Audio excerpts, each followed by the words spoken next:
কি শনির দশা চলছে নাকি সাড়ে সাথী চলছে? আপনি খুব ভয়ে নিশ্চয়ই। শনি কিন্তু কোনো ভয় পাওয়ার জিনিস নয়।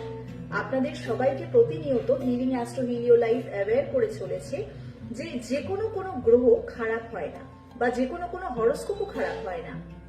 আমাদেরকে দেখতে হবে যে আমাদের গ্রহ কেমন রয়েছে এবং কি দশা চলছে। গ্রহগুলো কিন্তু দশাতে ফল দেবে, এবং তার সাথে সাথে আপনাদেরকে এটাও জানতে হবে যে নিজের কর্মের উপর একদম বিশ্বাস করুন।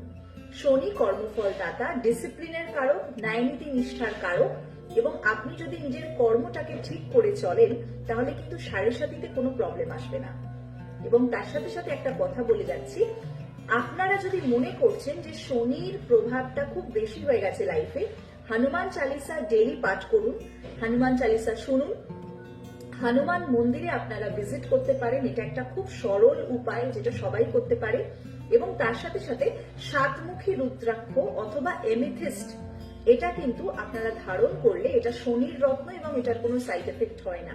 কেন কি নীলা সবাই করতে পারে না, সেই জন্য এটার জন্য অল্টারনেটিভ হিসেবে আমরা এগুলোকে ইউজ করতে পারি। এবং তার সাথে সাথে অবশ্যই একটা ভালো কোনো অ্যাস্ট্রোলজারের রায় নিয়ে আপনারা স্যাটার্নের যে এনার্জি সেটাকে অবশ্যই মিনিমাইজ করে রাখবেন, যাতে আপনারা মেন্টালি স্টেবল থাকবেন।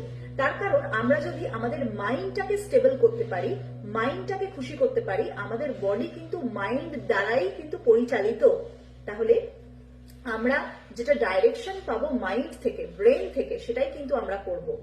আমার jewellery sponsor Ek Kalakar by Deepa Yadav, healing astro heal your life. Thank you so much.